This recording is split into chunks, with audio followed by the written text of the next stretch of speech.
Happy birthday to you. Happy birthday to you.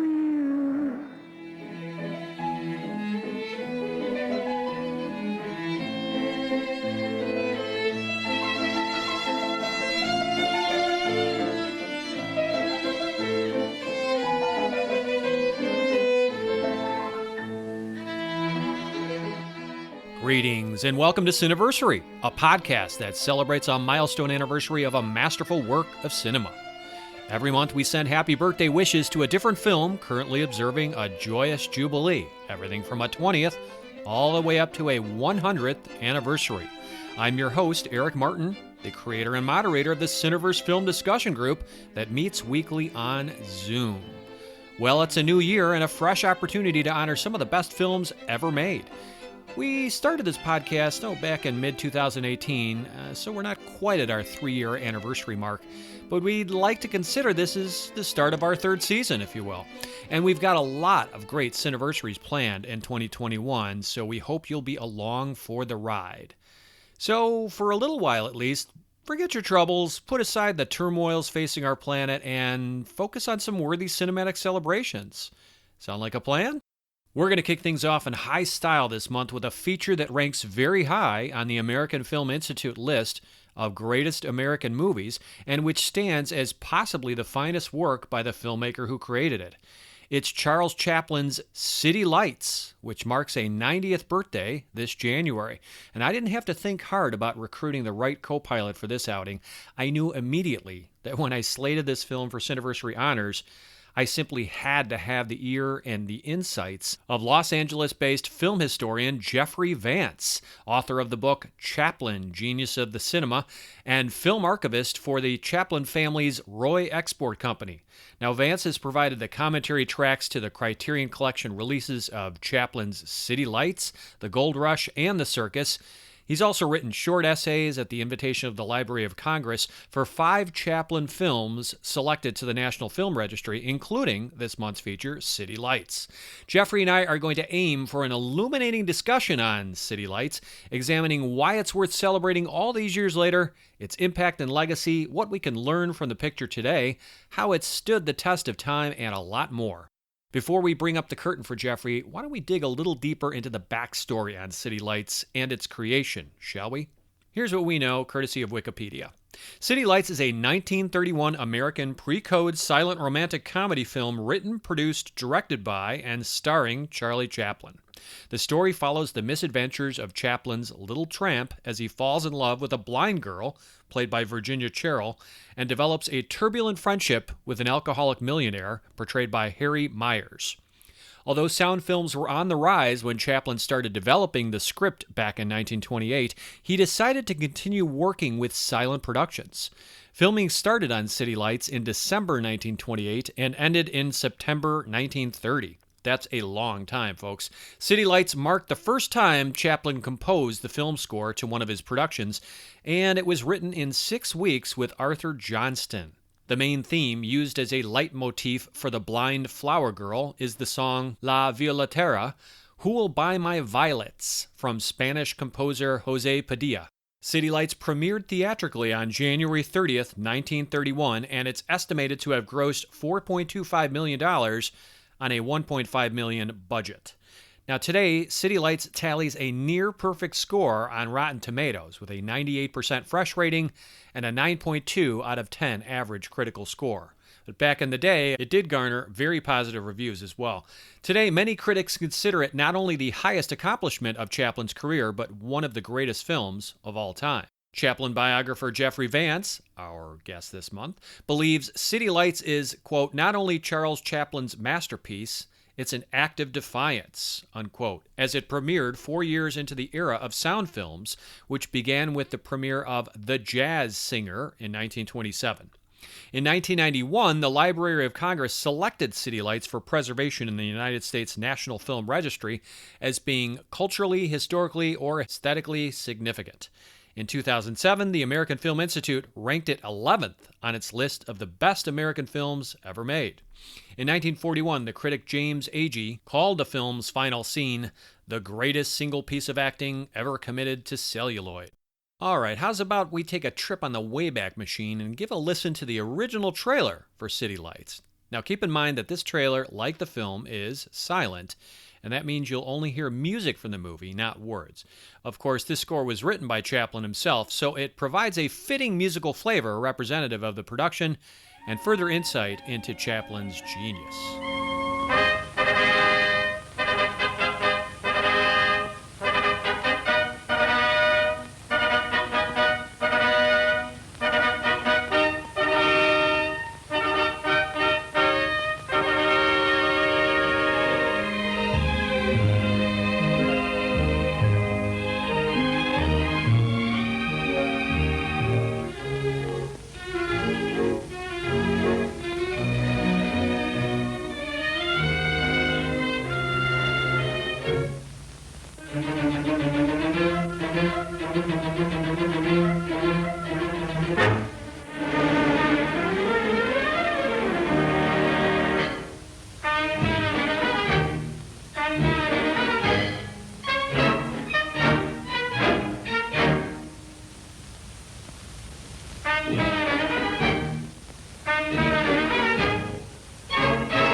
Tomorrow the birds may sing, but today I will sing the praises of this most exceptional motion picture, and I'll do it with the help of the world's most knowledgeable Chaplin expert, Jeffrey Vance.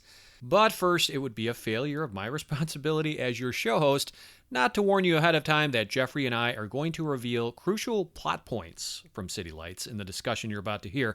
So if you've never seen this silent masterpiece, or maybe it's been a while, go ahead, pop it in the disc player or find a streaming site that offers it. Watch said movie and rejoin us right here. Now that we've got that out of the way, it's time to introduce my guest. All right, let's say hello to Jeffrey Vance, author, film historian, film archivist, and renowned expert on all things Chaplin. Jeffrey, thanks for agreeing to appear on Cineversary, and welcome. Thank you, Eric. We're talking City Lights here and the 90th birthday of this movie.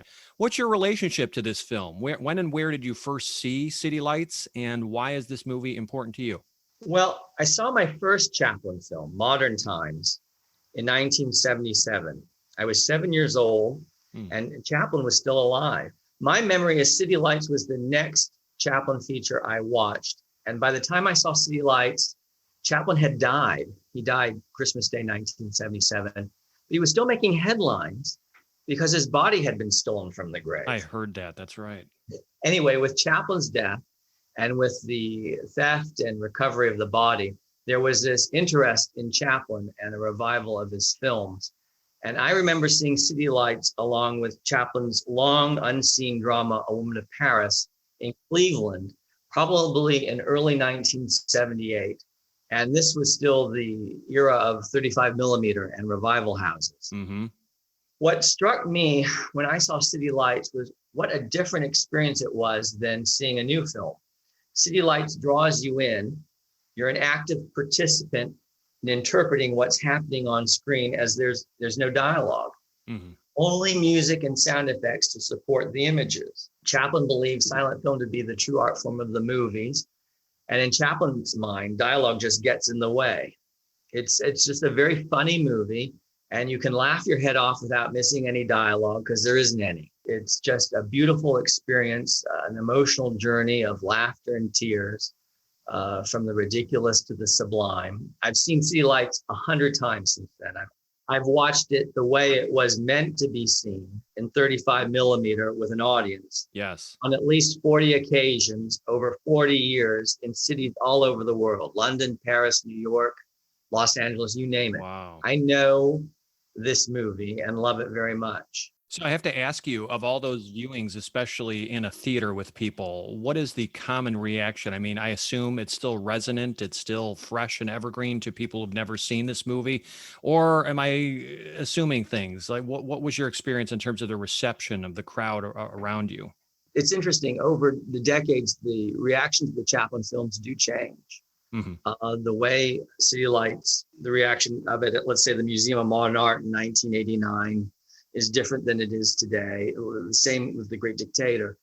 Audiences do change, and it is fascinating to watch these films with an audience over a great many years. I would say City Lights gets a better response now than it did even 30 years ago. That's good. Because people like the more serious moments now. There used to be snickers towards the end of the film because people thought that it was supposed to be a funny ending. Now people know the ending is so serious and so emotional, and so they're looking forward to those serious aspects more than they used to. Wow, that's fascinating take, especially from your perspective, having shared the communal viewing with so many different people in different locations. Fascinating stuff. Yeah, my take on this is I initially viewed City Lights in the early 2000s. I mean, I was late to the whole Chaplin kind of coming to Jesus here, but this was back when MK2 and Warner Brothers released a series of Chaplin 2-disc special editions on DVD. I remember picking this one up as well as the Gold Rush, but this was a blind buy based on reading where the film ranked in the AFI Top 100 list that was published in 1997. At that time, City Lights was voted the 76th best American film. But when they did a 10-year anniversary list, the movie had moved up all the way to number 11. So I wanted to see what all the fuss was about, Jeffrey. I was vindicated in that blind buy purchase by a film experience that was truly exquisite. I mean, this is arguably his best film, one that perfectly bridges that gap between the silent and the sound era and showcases the artist at the peak of his powers as a feature film director. And I just felt that right away from watching it. And especially in retrospect, after seeing it several more times, it's not necessarily his funniest movie to me, but it's just his best all around. I would agree. Oh, I'm happy to hear that. That was watching it at home, right? Yep, just on home video. Right. I didn't have the advantage of seeing it in a theater. I would have loved to have done that. I know the Music Box has brought it back from time to time. As far as the art house scene where I live, it's not as robust as, let's say, New York City or something, or Los Angeles.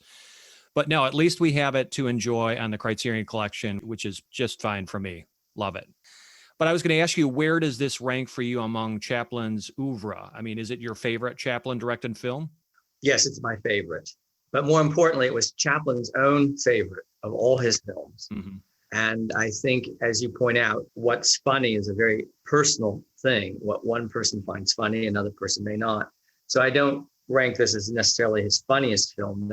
That's a dangerous way of looking at it. Mm-hmm. But I do think it's his finest achievement of blending comedy and pathos, sort of the great moment, the highest peak for that little tramp character. Yeah, well said. And I agree. So why is City Lights deserving of celebration 90 years later, Jeffrey? How has it stood the test of time, and why do you think it still matters?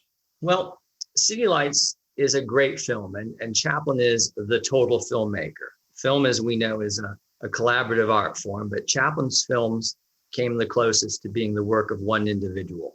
He wrote, he directed, he produced, he starred in, and he composed the music to his great feature-length films. And he was even his own distributor as co-founder and co-owner of United Artists Corporation. Mm-hmm. He made his films because he wanted to make them, and he was beholden to no one, really. So I think, the fact that he is an artist, and this is a great piece of art. Now, Chaplin, the artist, isn't perfect. And I think that's part of Chaplin's charm. Charles Dickens isn't perfect either. Whatever flaws one may find in parts of a Chaplin film never diminish, at least in my estimation, the overall experience. What's important to remember is that his films are the art of one individual. Chaplin's films are not the homogenized product of a studio system or a conglomerate. Mm-hmm. He was an independent filmmaker. City Lights took over 2 years to make. He lavished both time and money on City Lights. And the work paid off, as the brilliance of the film's storytelling is legendary. The meeting of the tramp and the blind girl required over 300 takes. It still holds the Guinness World Record for having the most retakes of one scene. Isn't that amazing?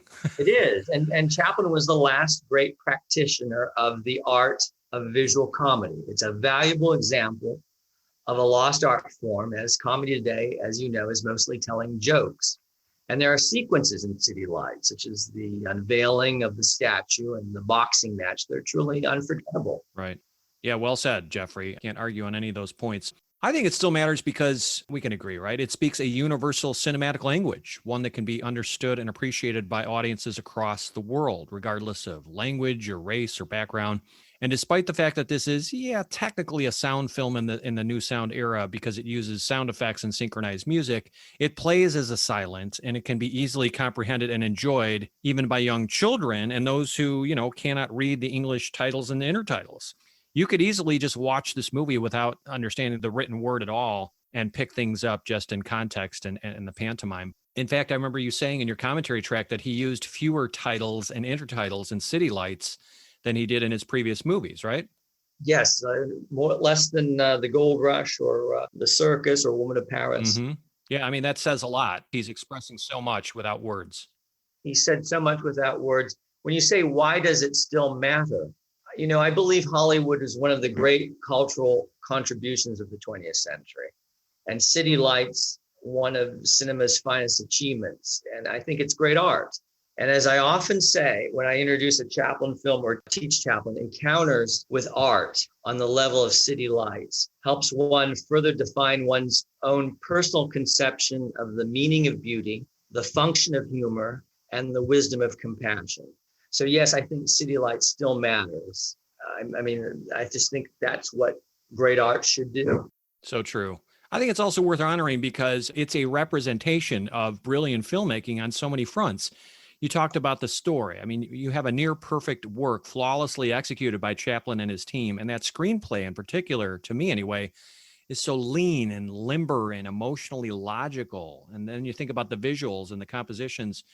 They're so efficiently constructed and impressively choreographed body movements, even the most minor facial expressions that are precision timed to elicit a maximum response from the viewer. When you really analyze it and dissect the movie, if you choose to do so, you really find that it's just a work of genius, at least in my estimation. And genius is infinite capacity for taking pains. And I mean, he took over 2 years to make that film. You couldn't make that film today. No. Yeah, and I mean, it was a very expensive film for its time too, and costly not only in terms of the budget, but just in terms of all the the retakes, the time it took. So yeah, this is a true labor of love. But he could afford to do that. He had his own studio, he had his own resources. It was a huge gamble, though, from what I understand. Right, this was a major risk that he took because again, silent films were on their way out. And he just refused to budge. He wanted to make the supreme silent film in this new era of talkies. That's right. It wasn't a technological limitation. It was an artistic choice to make this a silent film. Mm-hmm. And he was beholden to no one. And he used his own money. He was very brave indeed. But it paid off. I mean, he could have taken a major bath. This could have tanked and, been critically despised. But he would have made the film he wanted to make. Exactly. His artistic credo, which he learned very on, was to try and please himself. If he could please himself, he believed the audience would enjoy what he liked. I've often heard that artists, follow that credo. He certainly did, and with his own money, and it paid off.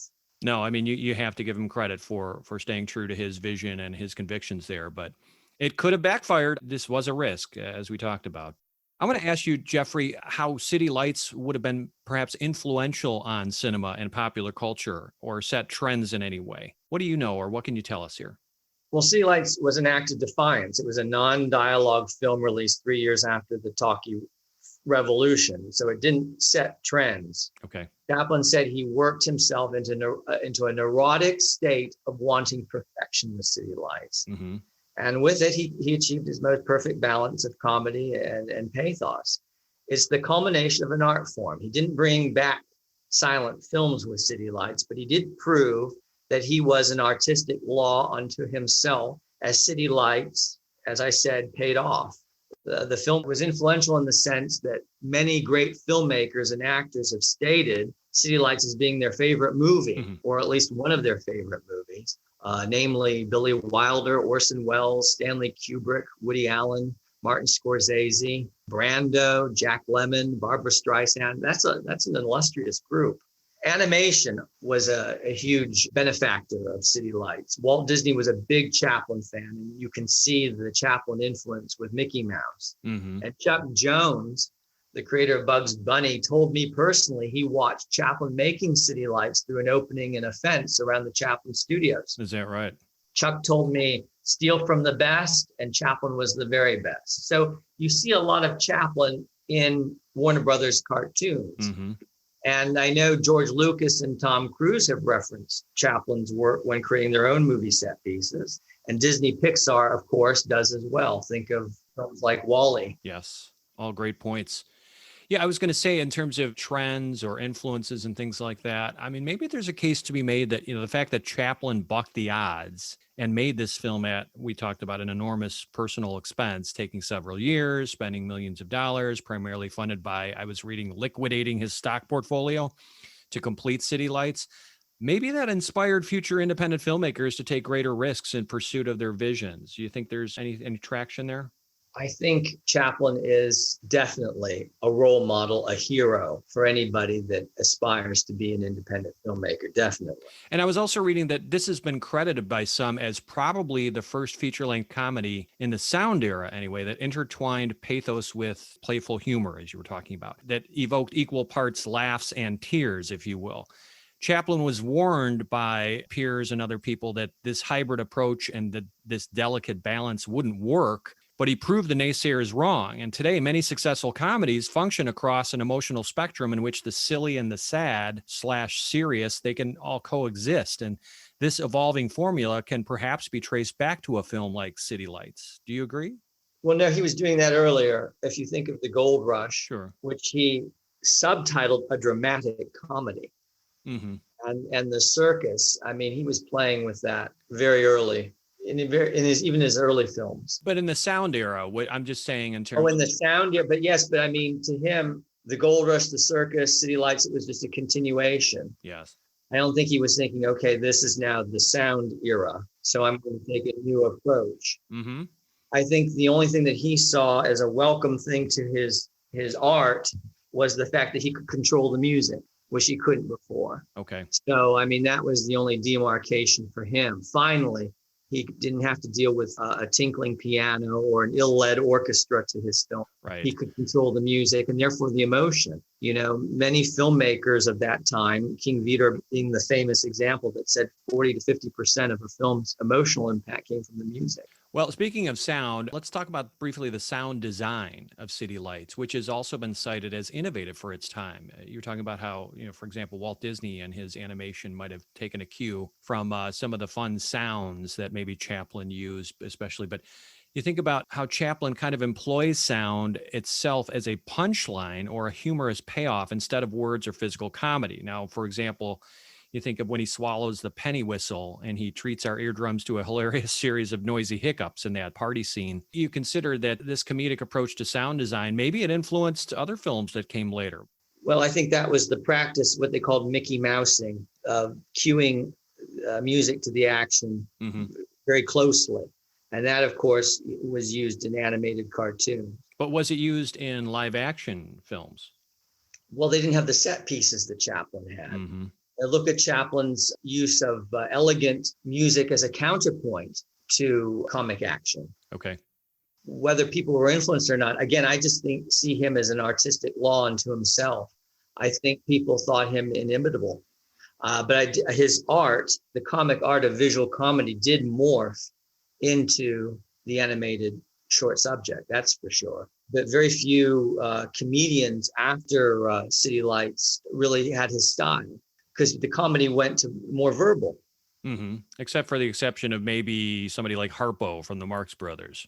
Except from Harpo, but Harpo didn't need Chaplin to take cues from. He had perfected that persona on the stage. Yeah, that's true. I was reading as well that Chaplin's previous pictures, they primarily depended on like gags and set pieces and sometimes some random vignettes and episodes strung together. But City Lights, from my understanding, it places a stronger emphasis on its narrative, on its personalities and characters, and that marks a change in style for the filmmaker, I was reading. What can you tell us about that?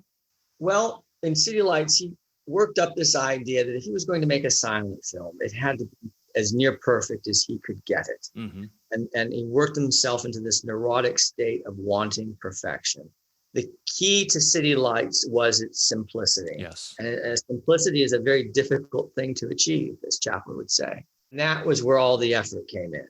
I mean, the idea of the storytelling skill of setting up how does a blind girl mistake a tramp for a millionaire and carry that off with no words, no dialogue, in less than 2 minutes screen time. That takes a lot of effort. It's a comic ballet. Chaplin thought of film in terms of dance. That's right. He labored long on how to resolve that problem of how does she associate him with a rich person? And I think it was the slamming door of the automobile. That's right. But yeah, in terms of this, answering this question about influences, inspirations on other movies, from my understanding, City Lights is also noted as Chaplin's first attempt to infuse politics and social messaging into one of his feature-length movies. I think by bringing attention to the plight of the impoverished, the underprivileged, the lower classes, in contrast to the privileges of the idle rich and the snooty establishment, especially at a time when the Great Depression was on everyone's mind, maybe he set a kind of template here for funny movies driven by a social conscience? He was dabbling with that as early as The Idle Class in 1921. I think political Chaplin began with Modern Times. Okay. With after the world tour that he took, when he was promoting City Lights, when he met with Churchill and Gandhi and then those people and formulated his political views and then put that onto film with films like Modern Times, The Great Dictator. He certainly does dabble with it in City Lights, to be sure. One Chaplin associate, Dan James, thought that the eccentric millionaire brilliantly reflected Karl Marx's conception of the business cycle, going up and down. One moment he's your friend, the other moment he's your enemy. I mean, so that's there. But that sort of walking the line, Chaplin was doing many years prior to City Lights. But I don't think he became overtly political until Modern Times. However, the tramp certainly, as you pointed out, resonated more than ever during the Depression. That character resonated with audiences more than ever before. Yeah, I mean, you certainly see him down on his luck, especially by the end of City Lights. I mean, I think people would have appreciated that, especially in 1931. No, definitely. I was also thinking about notable movies that maybe took a cue from City Lights years afterward. Now, just in the 30s, maybe you think of a film like The Bride of Frankenstein, in which a hideous monster is befriended by a blind man. Okay, maybe a loose association there. But then I think of a movie like Peter Bogdanovich's Mask, in which a teenage boy with a rare facial deformity, he falls in love with a blind girl. And I think of City Lights in the context of that. And then, of course, the obvious reference that most people can point to is much more recent, which is The Artist, a throwback kind of movie from 2011 that won the Best Picture Oscar, and which I think pays homage to silent film comedy romances in particular, and kind of tips a hat to a movie like City Lights. You have instances of blind girls in films prior to City Lights. So yes. I think of Harry Langdon's The Strong Man. So I wouldn't want to give Chaplin more credit than he deserves of creating the idea of a blind leading lady. I do know that one wonderful connection between City Lights and The Bride of Frankenstein is their art director, Charles Danny Hall, brilliant man. And the look of the Chaplin films owes a great deal to Danny Hall, who did all of those wonderful James Whale films at Universal. No, I wasn't necessarily going for Chaplin created this idea of falling in love with the blind girl, but this is the movie that people really remember in terms of, that kind of a love paradigm, if you will. There were predecessors, but I still see influences in even modern films. It's a great movie. So all of those people would have seen City Lights. Yes. Whether they were influenced by it or not, that I cannot say. No, it's speculation. It's speculation, but it's good speculation. It's fun. But they're not indulgent. I certainly don't want to speculate what was going on in Peter Bogdanovich's mind. No, but it's fun just as a fan to kind of think about these associations, if they exist. So let's talk about messages or themes of note in City Lights, if you can identify any. Jeffrey, do any come to mind here? I think Love is Blind immediately comes to mind. Mm-hmm. Chaplin is a little tramp, but the blind flower girl sees him as a rich man. The eccentric millionaire is a friend to the tramp when he's drunk, but he's an enemy when sober. They're unable or unwilling to see the tramp for who he really is. So there's a lot of dualities at play with City Lights. Certainly. Woody Allen summed up the vital idea, I think, very nicely. City Lights is Chaplin's best film because, according to Woody Allen, it said more about love than so many purportedly serious investigations of the subject in either books or films. And I think Woody Allen is so right when he points out that there's no sense that there's going to be any payoff for the tramp at all at the end of the film. It's a complex and interesting exploration of love in a novel way. That's true, because the ending is very ambiguous. We don't know what's going to happen. It's not guaranteed that they're going to fall in love and she's going to accept him. Quite the opposite. I think there's clues to suggest the contrary. But Chaplin is so smart a filmmaker that he didn't give it this pat Hollywood ending. The film is too sophisticated for that. What he does is he brings you to a moment, suspends the action, draws down the curtain, and you can create your own ending to the movie. So little children will think, oh, isn't that wonderful? They're together again. But those that maybe have had more experience with love and unrequited love and have seen the clues know what an incredible moment perhaps the ending of City Lights really is. Absolutely. Again, you have to draw your own conclusions, and it's unresolved, and I love the beauty of that. And he's so sophisticated to give the viewer that option. Mm-hmm. You know, you read into it what you want to. That's part of the imagination involved in City Lights, in making it whatever you want it to be. Yeah, they're not dumbing it down or leading a horse to water here. You really have to kind of resolve yourself emotionally to the worst possible scenario. He may die in abject poverty, and the girl goes on to a life of happiness and success with somebody else. But the point is, as you so eloquently put it, Chaplin, he leaves that to our own imaginations. He leaves it, he doesn't give those Hollywood endings. Mm-hmm. He'll go down that open road. He'll give you this sort of ambiguous ending like he does in City Lights and The Kid. His wonderful, influential film, A Woman of Paris, has a very innovative way of ending a film. He doesn't insult the viewer's intelligence with these pat endings. There's a lot to admire in Chaplin as a sophisticated storyteller. No question. So Love is Blind is a major theme. We can agree. Any others that you've identified? I think that's the main one. I think that's the important one. Mm-hmm. I saw a few here, and I'm not trying to read too deeply into it or be too didactic, but I think, of course, there's a stark contrast between the haves and the have-nots, and between the spiritual wealth, maybe, and material wealth in City Lights as a possible message here. But there's characters who lack financial means in this film who tend to be more well-rounded and spiritually enriched. While the millionaire, for example, he lives this lavish but vacuous lifestyle devoid of much meaning. I think this would have sent a powerful message during the depths of, as we were talking about, the Great Depression in 1931. So there's that thought. There's also the kind of obvious optimistic thought of life is worth living, Jeffrey. This is no small point that the little tramp teaches both the millionaire and the blind girl, to whom Chaplin's character serves as a kind of redeemer and savior. Do you see that as well? Sure. I think you can read that into the film easily. Mm-hmm. Definitely. And then there's, of course, this thin line between comedy and tragedy here. Chaplin keeps us kind of teeter-tottering from chuckles to sniffles, often in quick succession, by alternating humorous bits with these melancholy moments, as we often experience in everyday life. Life isn't always a barrel of monkeys. Sometimes it's going to be a bowl of cherry pits. So that alternation, I find, is kind of fascinating. Again, the thin line between tragedy and comedy, I think, is explored in City Lights, as are mistaken and misunderstood identities and false presumptions. We've talked about this already a little bit, but you think about how, like the intoxicated millionaire, he mistakes the little tramp as a class equal, or at least just his friend. And later he and the police assume the tramp is responsible for stealing from the millionaire. The blind girl believes the tramp is a wealthy man. We see the tramp confuse a hunk of cheese for a piece of soap and assume dominance over a worker rising from a sewer lift until he realizes the man is a giant not to be messed with. So a lot of mistaken and misunderstood identities and false presumptions at play here.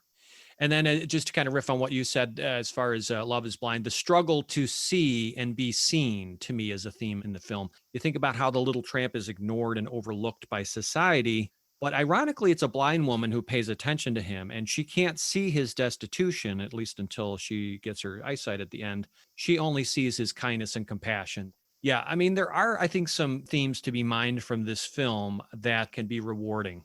So, Jeffrey, what elements from City Lights perhaps have aged well versus aspects that are maybe showing some wrinkles? Well, Chaplin never looked current, so he never dates. Mm-hmm. That's true of his music as well. They reflect him and not so much the times. It's all an expression of him. Like all great artists, he's dateless. I touched on this earlier. To evaluate City Lights in solitude at home is like judging a painting based on a reproduction in a book or a low-res scan off the internet. Mm-hmm. It really isn't experiencing the film as it was designed and timed. Film exhibition was very important to Chaplin. And in fact, Chaplin told a journalist while promoting City Lights that the audience is as important as the screen. So I maintain that Chaplin and City Lights is a theatrical shared experience, ideally seen that way, where everyone is spellbound by an enormous image and laughing and crying at the same time. And you can certainly testify to that because, as you said earlier, you've seen it, I think you said, 40 plus times with an audience in a theater. That kind of experience can't be replicated at home, of course. But I mean, I remember Pamela Pommier, Chaplin's business manager for many years, telling me she believed City Lights was the most fragile of the Chaplin films for this very reason. If you don't see it in the proper setting, it can be like a souffle that never rises. So that is something that I worry about with time. You know, that the way that we see the film is changing and wasn't the way it was intended by the filmmaker.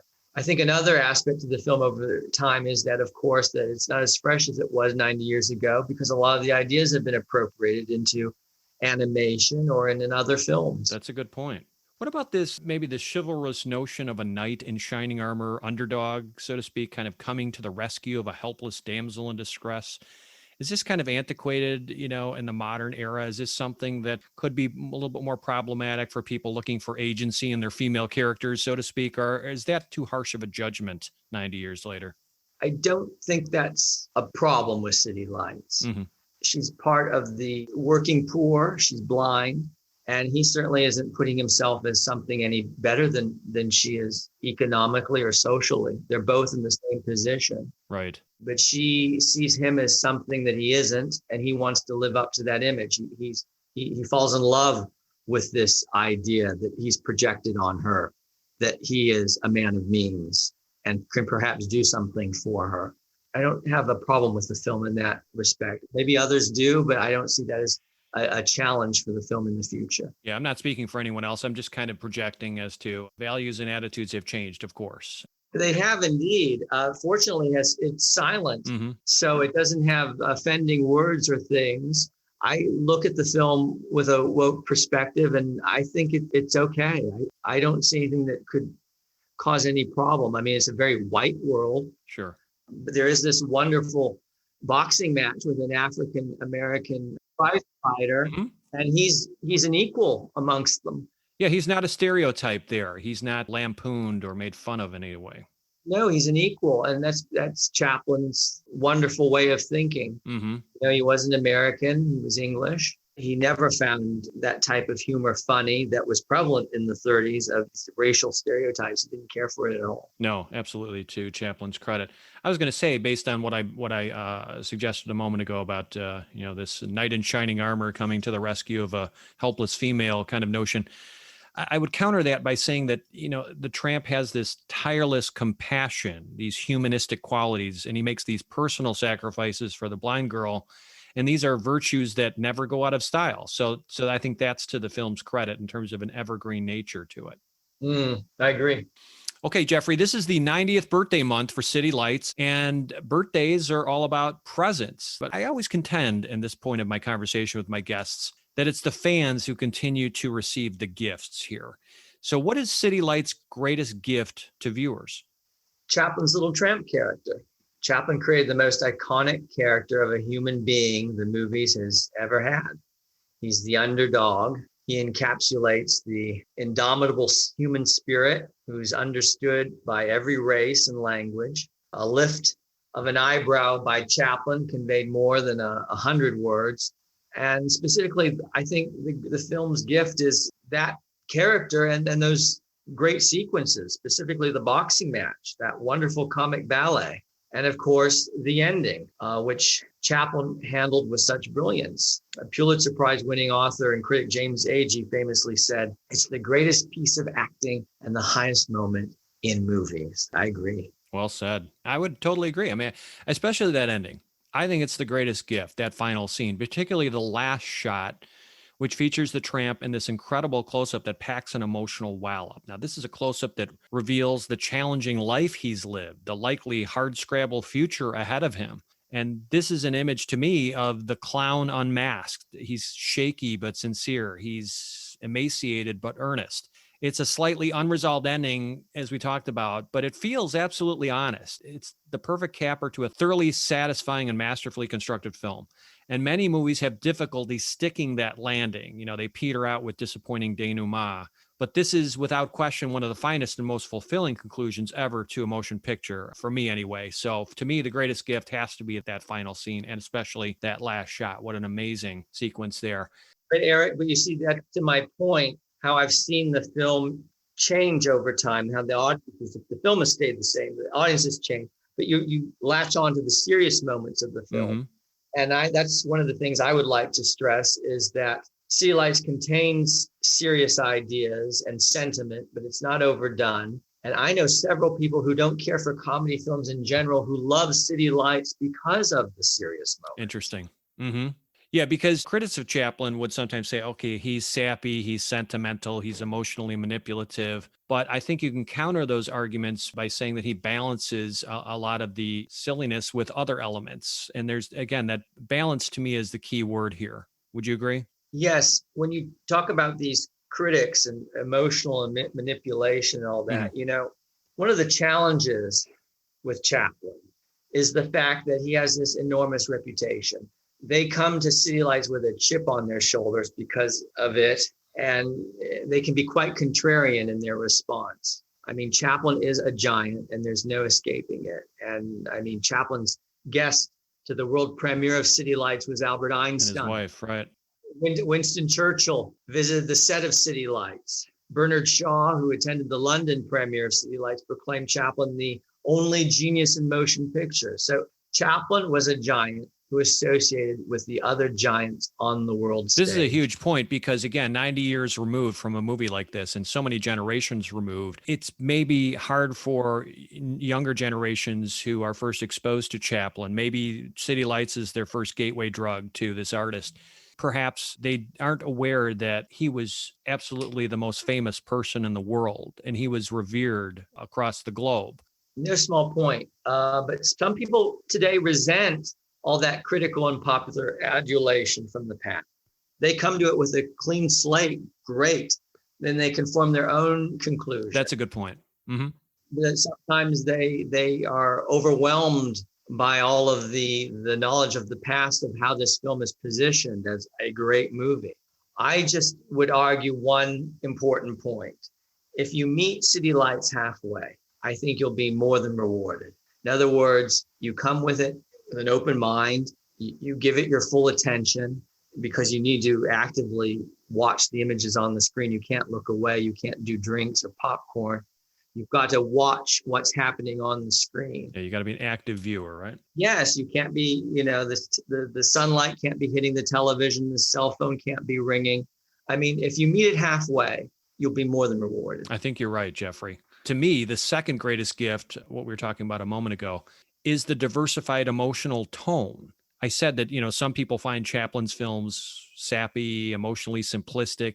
maybe his mise-en-scène is fabricated and controlled, and some people don't like that. But I appreciate the dexterity with which he's able to juggle joy and suffering, clownishness and dignity, absurdity and morality. That dexterity to me is really exquisite. And City Lights feels more significant and substantial because in a league of lightweight laughers, in which many comedy films can be dismissed as lightweight entertainment, if you will, it isn't afraid to be a comedy heavyweight that packs on the pathos. It's more memorable than your typical film comedy, to me anyway, because it touches our hearts. It tickles our funny bones as well. And all in a very efficient, 87-minute runtime. That's lean. And it tells us everything we need to know about each main character, literally without saying a word. So to me, it's not Chaplin's funniest feature. I still laugh more at Modern Times, for example. And it's not his boldest or his most ambitious. I would reserve that judgment for maybe The Great Dictator. But as the most exemplary synthesis of all his talents and the most rewarding work in his canon, I think City Lights shines the brightest. Yeah. Any other greatest gifts you wanted to mention? Yeah, only that I just would stress that City Lights is a great movie, not necessarily a great comedy. Mm-hmm. I think it's too reductive for you or anyone to say, oh, this is a comedy. I mean, it's even subtitled a comedy romance in pantomime. The Gold Rush is subtitled a dramatic comedy. Life isn't in one key, and neither are the great Chaplin films. They're not just one thing. And so he effortlessly combines comedy and dramatic, serious moments in these films. And I just think it's one of the great movies, not necessarily just a great comedy, but one of the great movies. That's a good point, Jeffrey. I'm glad you elaborated on that. And I would agree. You can't just put this in the bin of, okay, it's a comedy, so it comes with the expectation of you're going to be slapping your knee and, chortling hilariously. This may not be the funniest thing you've ever seen. But as an overall movie that, again, rides that dexterity and that balance between pathos and laughs. Especially as we've established from my own experience watching the film and your own admission that the most rewarding part is the ending, which is the serious exploration of the film, not necessarily any one comedy moment. Mm-hmm. Although, of course, it's so memorable for so many of the set pieces and different bits, right? I mean, let's be honest here. That's what pulls people in. It is indeed, but I think it's a storytelling skill that pulls it all off with great set pieces, mm-hmm. with the ending. I mean, The Gold Rush has greater comedy set pieces. Modern Times is arguably funnier. The Great Dictator is indeed bold and is in fact a different type of film. It's a satire. I mean, these are different films. They'd have different agendas. But City Lights is sort of this beautiful peak in Chaplin's career where the silent film storytelling is at its highest point. And with that, sort of the perfection of that little tramp character. Absolutely. So, Jeffrey, what happens to City Lights and, for that matter, the legacy of Chaplin in, let's say, another 90 years? So what hope do you have that future generations are going to discover and appreciate this film? I think what Shakespeare is to theater, Dickens to the Victorian novel, and Picasso to modern art, Chaplin is to 20th century cinema. So I feel if anything survives from the 20th century, most likely it will be Chaplin. And I think he was a great pioneer figure of the great art form of the 20th century. And his films are still funny, still touching, and beautiful. City Lights encapsulates the adjective Chaplinesque, meaning those special qualities of Chaplin's humanity, his humor, his genius. And a good example is the end of City Lights. It's Chaplin's special magic that transcends the mere implication of heart to the sublime suggestion of soul. And Chaplin managed to capture all of that on a cold strip of celluloid. So I think that has lasting value. I think he is a special case. He came at the right time, and he was this pioneering figure. And I think the film will continue. And look how the films have survived. Look how they're on every possible home video format. They're streaming on the Criterion Channel, on HBO Max, on Amazon Prime. They're everywhere. They're on the National Film Registry, not just City Lights, but The Kid, The Gold Rush, Modern Times, The Great Dictator. I mean, they seem to be well-established, well-placed to continue on and on and on, whereas other films of that period are largely forgotten. Yeah, you've allayed my fears to a great degree there, Jeffrey, because when I often ask this question of my guest for the particular movie we're honoring that month, it's not always so rosy a projection as far as the future goes, because again, the shelf life of some of these classic movies may be more limited if you think far ahead in the future. And I would agree. I think that Chaplin, as you said, is a special case for all the reasons you gave. I just think the universality of the comedy and the romance and the pathos and the simplicity of this movie, I think, is going to give it a staying power. And it's him. That's the most important thing. Mm-hmm. It's Chaplin. He never looked current. He never dates. Everything is an expression of him. And like all great artists, he's dateless. And because he's so unique, I mean, there's an adjective, Chaplin-esque. How many movie artists have an adjective in the dictionary? And because he was a pioneer, let's face it, he was there at the beginning. And he created this character that's so abstract, that is so instantly recognizable that, just like people will always be fascinated by, the cave drawings of a new art form, he was there at the beginning.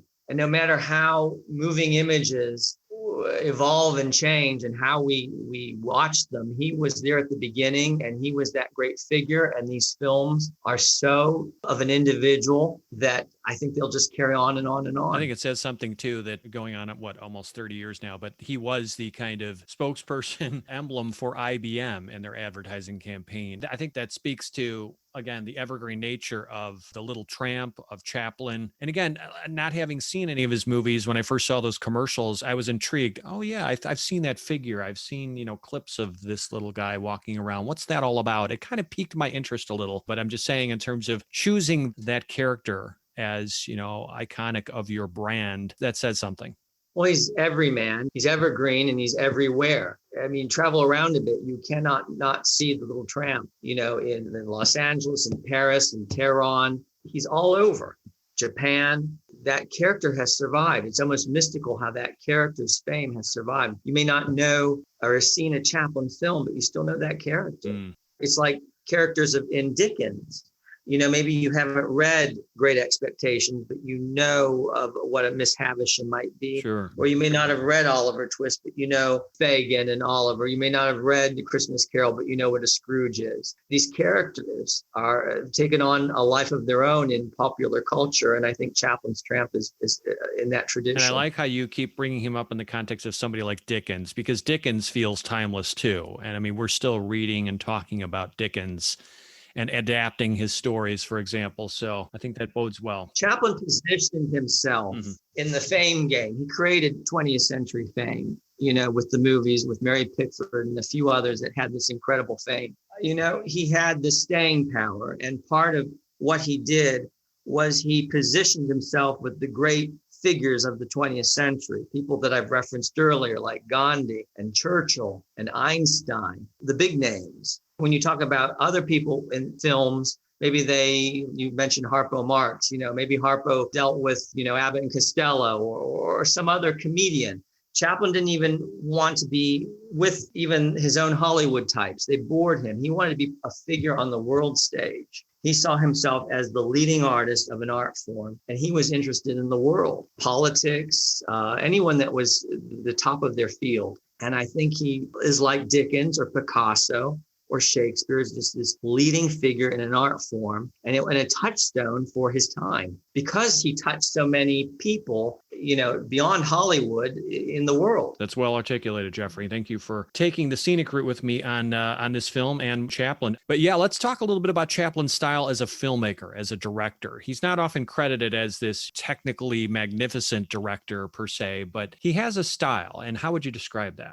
Simple, straightforward, at the service of Chaplin, the performer. Once he had a setup, he almost never changed it. He knew where the camera should be. And he simply kept that performance space open to improvise. In other words, he may do take after take after take, but he was trying to perfect a movement, performance, getting it right. He just wanted to keep the performance space accessible, just in case he did a little improvisation. He was a man of the theater, to be sure. He saw the film frame as like a proscenium arch in a theater. And that's why I feel like when you reduce a Chaplin film from 25 feet to 25 inches, you lose a lot because he's doing some small things with his feet or his hands. You miss it unless it's seen on that big screen. But he is deceptively simple. His use of editing is quite sophisticated. I often point out to people, look at, let's say, the Dance of the Globe from The Great Dictator, and look how many cuts are in that sequence. It looks like it's just one take, but it isn't.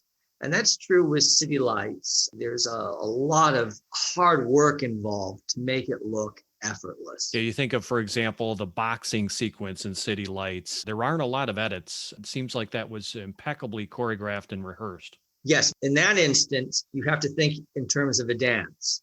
So if you're a dancer, you want to keep it one big, long takes so that you can see there's no cheating. So you can really enjoy it. What's interesting about the boxing match, by the way, in terms of filmmaker, is the music. People often say to me, why is the music so subdued? I can barely hear it. And that's because, again, Chaplin was thinking for large audiences. He didn't want a powerful sound because he knew that the audience laughter would be supplying the sound for that sequence. Yeah. And, laughter is contagious. So any filmmaker wants people to laugh at their films, and they want the music for their big laugh sequences to be quite subdued so as not to overpower the laughs. Because as you know, if you see a film with a large audience, that laughter is contagious and just builds on it. And therein also lies the genius of using, of course, titles and intertitles as opposed to actual spoken dialogue. You can use those words very sparingly and allow the audience to emote as you want them to cheer and to laugh and to howl and to,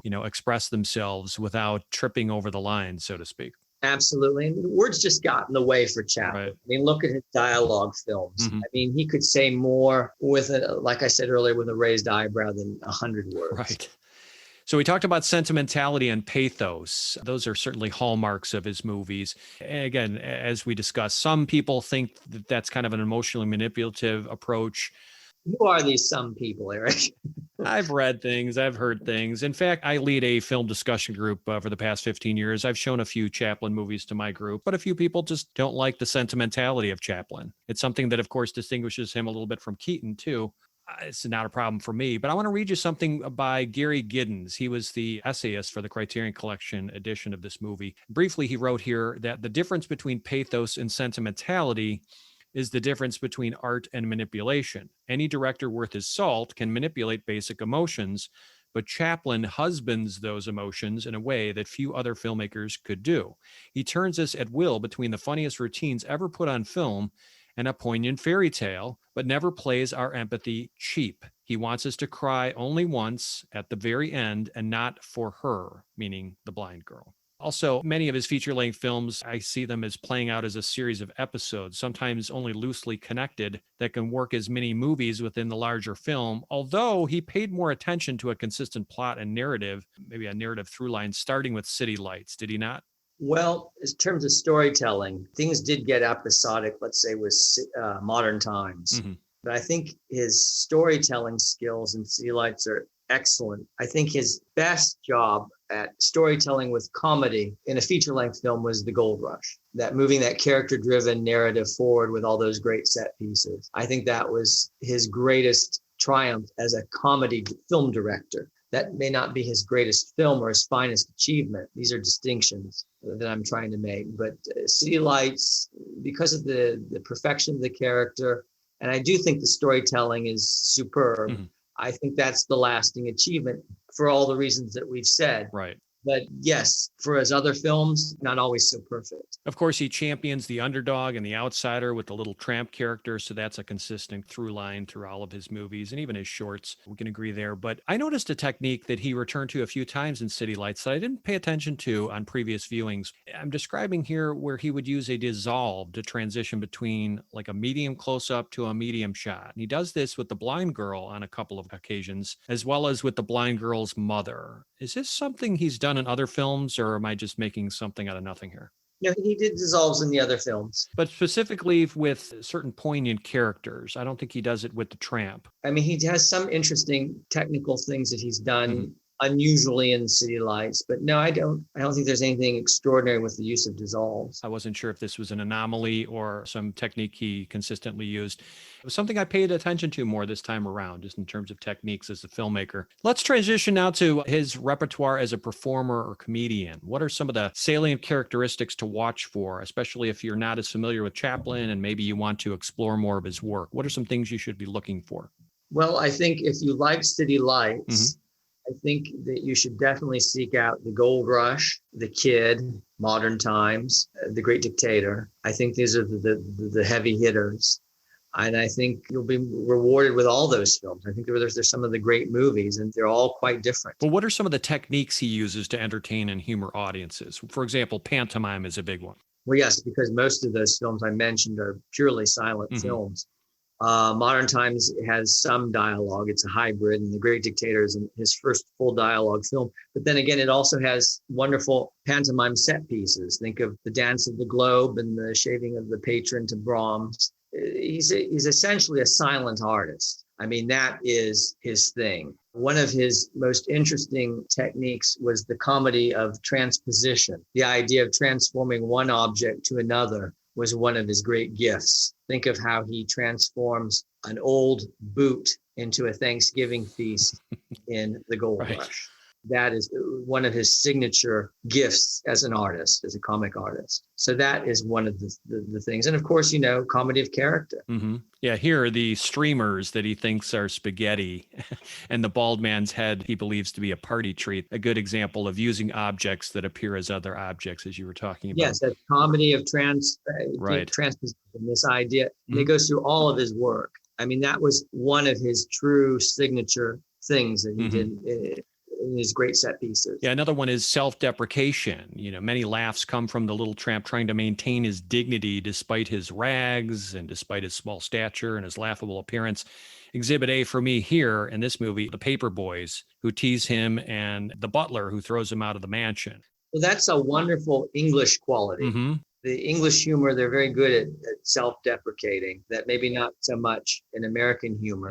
So I see that as a very English quality. Another thing that he took from the English music hall is sometimes he breaks the fourth wall. Does he do that in City Lights? I'm trying to recall. Yes, he does once or twice. Okay. He'll look right at the camera. And that, I think, is something that established Chaplin with his audience early on. Of course, humorous set pieces, we've talked about this, are a mainstay in many of his movies. These self-contained kind of hilarious vignettes that, when strung together throughout a movie and interwoven with the central plot, they help form a finished film. And of course, the boxing match is a prime example in this movie. Set pieces.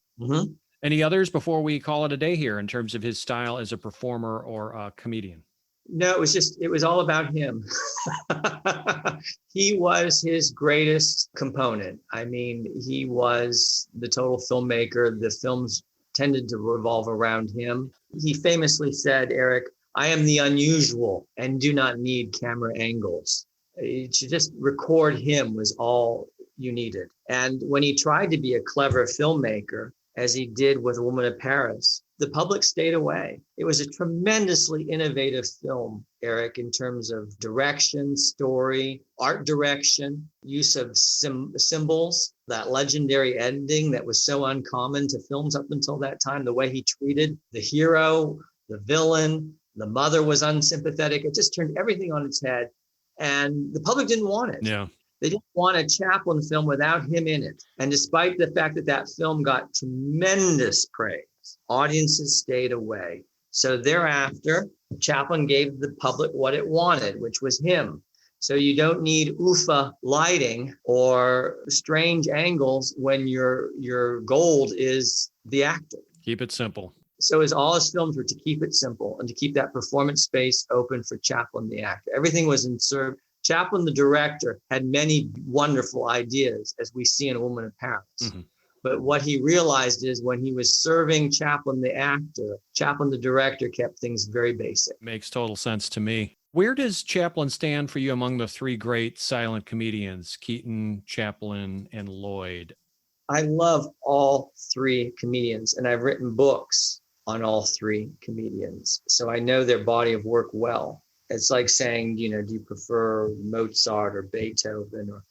There's room for all three of them. I think Chaplin is in a class by himself for all the reasons that I've given. I think he is going to be that artist because he was there at the beginning that lasts over time. I love Buster Keaton. And, Buster Keaton made all those brilliant feature films. He was not his own producer, despite what Wikipedia says. He was beholden to a producer. Ideas were sometimes imposed upon him, say like Seven Chances. He had budgets he had to meet, and he had to produce films quickly. I mean, he did not have 2.5 years to make a film. Mm-hmm. And yet he did make a masterpiece. I think one of the most perfect films ever made is Buster Keaton's The General. It's absolutely perfection. But there's other qualities that Chaplin had. Mm-hmm. Buster only made great films between 1920 and 1928. He was cranking out really bad comedy two-reelers for Columbia when Chaplin was making The Great Dictator. You know what I mean? Yeah. The Great Dictator is this incredible satire where Chaplin is pitted against Adolf Hitler. I mean, it's this incredible thing. I mean, Chaplin had all these wonderful things happen to him in his life and career, and he controlled his own destiny. I mean, he had the savvy. You have to be more than just a great artist to survive in the long term. You have to have that control of the money, that look of the big picture, to know how to marshal your fame, your success. So I love Buster Keaton very much. He's very dear to my heart. I love Harold Lloyd. The Kid Brother would be on my list of top 10 favorite films of all time. Wow. Just my personal favorite. But I mean, I have to look at things objectively. Otherwise, I wouldn't be a very good film historian. And although I was very lucky to find Chaplin very on, I mean, I chose well latching on to Chaplin. The fact of the matter is, in the final analysis, he just happens to be one of those great pioneer leading figures that had all of these wonderful things happen to him, that had an interesting private life, that created a character that lives on. I mean, if you put Buster Keaton's figure in Tehran or Japan, people really wouldn't know who that was. But Chaplin's tramp is, like I said, his fame is mystical, the way it survived. And the movies are good. He has a family that controls the films and the image. I mean, his home in Switzerland is now a museum. I mean, he has all these things going for him that Keaton and Lloyd don't have. And Chaplin almost becomes this ambassador or emissary for classic film from the past, if you will, just by virtue of his fame. Yeah, there's a lot of elements at play that are beyond just the movies themselves. But I mean, let's just face it. I mean, his fame has survived. Harold Lloyd has not. Mm-hmm. But that doesn't mean I can't not love Harold Lloyd. And I've had wonderful experiences with Harold Lloyd. I spent so much time with the Keaton films. I discovered Keaton as early as Chaplin. I mean, I wrote a book with his widow. I'm very emotionally connected to Buster Keaton, but I have to be objective. Sure. Chaplin is that figure with Dickens, with Picasso, with Shakespeare. High praise. Jeffrey, thank you so much for your opinions and insights here. How can listeners follow you, perhaps on social media, or check out some of your works? I guess on Amazon or Internet Movie Database keeps a record of what I'm doing. I'm working on a book now, but I don't want to jinx it by talking about it. Understood. I'm really more interested in promoting Chaplin, and I don't want to promote myself today. I'm happy to do this, and I thank you for wanting to do a podcast on City Lights, Eric. It means a great deal to me that you bothered to reach out and want me to be involved. Well, it was my pleasure, Jeffrey. And as I said, I couldn't think of anybody better to talk to about Chaplin and the legacy of this film. So again, kudos to you. And thanks again for agreeing to participate on Cineversary. Thank you, Eric. Good luck. Bye-bye. Always thrilling to converse about a classic with a polished expert like Mr. Vance. Not only was Jeffrey gracious with his time, but we enjoyed a pre-recording conversation in which I learned that Jeffrey was a fellow student at my alma mater, Loyola University, back in the early 1990s, although I don't think our paths ever crossed back then. It truly is, as they say, a small world. We transition now to standing ovations. This is the spot in the program where I give a shout out to a movie, website, TV program, book, podcast, or other work that I think would be of interest to classic film lovers like you. Now, for January, this is a bit belated, but I wanted to alert those listeners who haven't yet discovered it to Turner Classic Movies' The Plot Thickens podcast and its first season, which is called I'm Still Peter Bogdanovich. Now, this wrapped last summer, but it did feature 7 episodes hosted by TCM's Ben Mankiewicz. Ben looks back with Peter on his career, filmography, and personal life, including his triumphs, failures, affairs, failed marriage, financial and creative challenges, and the tragic killing of his girlfriend, Playboy playmate Dorothy Stratton. Mankiewicz masterfully navigates the ups and downs of Peter's life, and we hear from the director in his own words about these events, as well as his ruminations on filmmaking, celebrity, relationships, regrets, and inspirations. My take is that, yeah, it's a moving and memorable series that, despite putting the artist front and center, it doesn't always paint a flattering picture of the featured personality. Even if you're not a fan of Bogdanovich's work or his personal choices, I predict that you'll find this podcast fascinating and revealing and well worth your time. While it's a relatively short first season, it also includes 4 really cool bonus episodes, 3 of which boast archived interviews between Bogdanovich and Alfred Hitchcock, James Stewart, Howard Hawks, Henry Fonda, and John Wayne, each of which are priceless recorded artifacts in which you get some pretty candid comments from those stars. Plus, there's a final bonus episode in which TCM host Alicia Malone interviews Bogdanovich and Mankiewicz about this first season of The Plot Thickens, and listener questions are answered. There's no word yet on what season 2 of this podcast will focus on, or when it will drop for that matter. But meantime, we have these initial installments to keep our ears occupied. So check it out. Instead of cluttering up our podcast with advertisements, we've decided to ask our listeners for their support. We could use your help to offset the costs to produce Cineversary, which includes expenses like podcast hosting provider fees. If you'd like to make a monetary contribution to the Cineversary podcast in any amount, large or small, we've made it safe and simple by partnering with PayPal to collect the funds. Simply visit tinyurl.com, that's tinyurl.com/donate Cineversary, and click on the Donate button. Any major credit card is accepted, and the entire transaction is handled securely and confidentially by PayPal. Or if you're familiar with PayPal, you can simply send us a payment in any amount you want to cineversegroup@gmail.com, and that's spelled CINEVERSE group@gmail.com. We really appreciate your generosity. Also, I'd love to hear what you think of our Cineversary podcast. You can email me suggestions or comments at cineversegroup@gmail.com. And I encourage you to visit cineversegroup.com, the portal for my film discussion group that I launched in 2005, where you can hear podcast recordings of our group discussions and read more about the movies we study. That should do it for this time around on Cineversary. Next month, we're going to switch gears and pay tribute to what many consider to be the very best police procedural serial killer film ever made. One of the finest of all thrillers, and actually the only horror movie to ever win the Best Picture Academy Award. We're talking about Jonathan Demme's The Silence of the Lambs, released 30 years ago this February.